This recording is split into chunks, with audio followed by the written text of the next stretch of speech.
আসসালামু আলাইকুম আমার প্রিয় আপু ভাইয়ারা, কেমন আছেন আপনারা সবাই? কাছে কিংবা দূরে, দেশ কিংবা বিদেশ, যে যেখান থেকে আমার আজকের রেসিপি দেখছেন সবাইকে স্বাগতম জানিয়ে আমি মনিরা কুকিং চ্যানেল থেকে বলছি।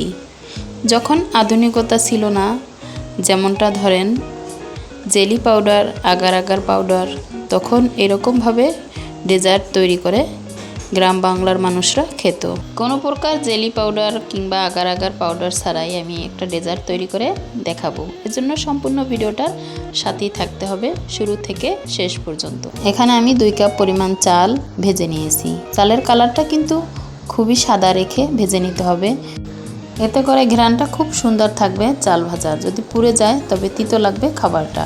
একটা পাকা তাল নিয়ে নিলাম, গ্রেটারের মাধ্যমে গ্রেট করে তালের কাক বের করে নিব।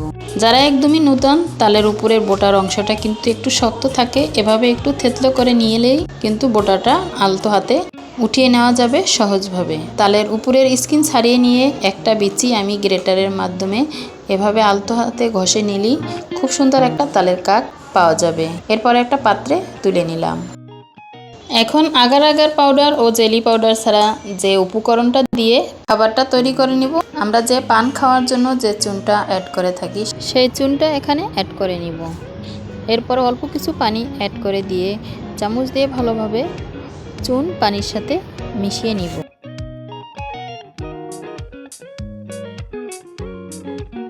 এখানে পান খাওয়ার চুনটাই অ্যাড করতে হবে, নয়তো খাবারের সাথে অন্য কোনো চুন যদি আপনি অ্যাড করে নেন তবে কিন্তু আপনার খাবারটা খেয়ে শরীরে অসুস্থতা তৈরি করতে পারে।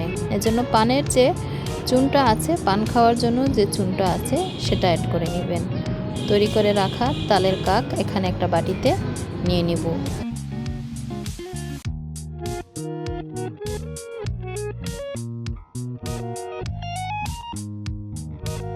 এরপরে এখানে বাটি ধুয়ে কিছুটা পানি অ্যাড করে দিব, আরও বেশি 1 গ্লাস পরিমাণ পানি অ্যাড করে নিয়ে তালের সাথে পানিটা ভালোভাবে মিশিয়ে নিতে হবে।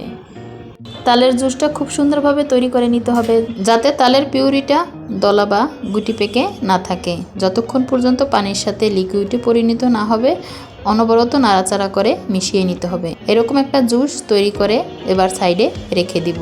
চলে যাব অন্য সব প্রসেসিংয়ে। অল্প অল্প করে পানি অ্যাড করে দিয়েছি, প্রায় এখানে 250 গ্রাম পরিমাণ পানি অ্যাড করে নিয়েছি।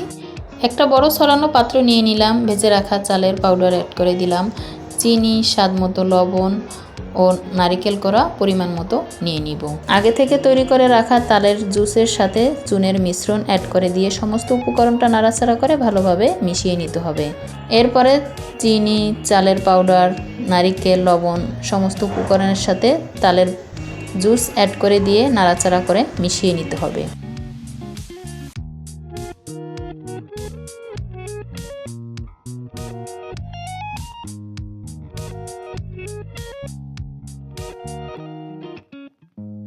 আমার মনে হলো কিছুটা পানির প্রয়োজন, কিছুটা পানি অ্যাড করে নিলাম। এবার আবারও ভালোভাবে মিশিয়ে নিতে খুব সহজ হবে।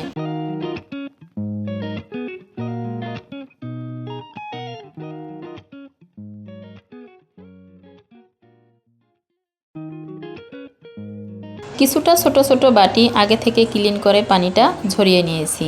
আপনারা চাইলে এখানে অন্য কোনো ছোট ছোট বাটিতেও এভাবে সেট করে নিতে পারেন। আমি একটা ডিজাইন করা বাটিতে সেট করে নিলাম, এতে করে সুন্দর একটা ডিজাইন তৈরি হবে। আমি আবারও একটা বাটিতে কিভাবে সেট করে নিলাম দেখে নিশ্চয়ই বুঝতে পারছেন। যে কেউই সহজে করে নিতে পারবেন।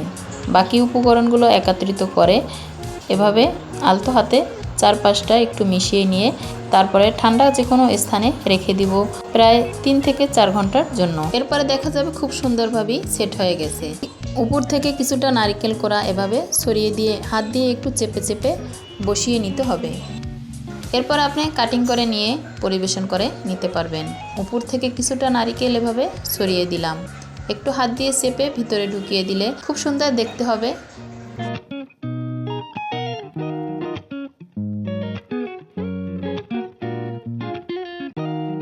প্রায় 3 থেকে 4 ঘন্টা পর আমি ফিরে আসলাম। দেখতে পাইতেছেন এভাবে আলতো হাতে একটু প্রেস করলেই বাটি থেকে সরে আসছে। এভাবে আমি সবগুলোই বাটি থেকে ছাড়িয়ে নিয়ে পরিবেশন করে নিব, আর বাকিগুলো কাটিং করে নিব।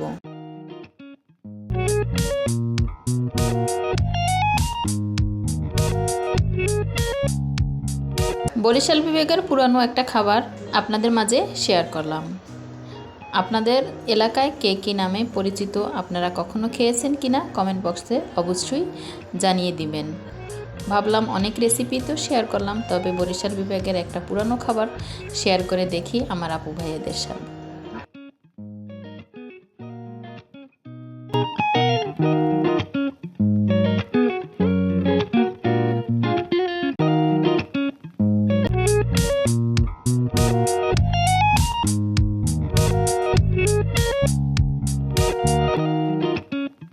যে যেখান থেকে আমার আজকে রেসিপি দেখছেন, ভালো থাকবেন, সুস্থ থাকবেন। আল্লাহ হাফেজ।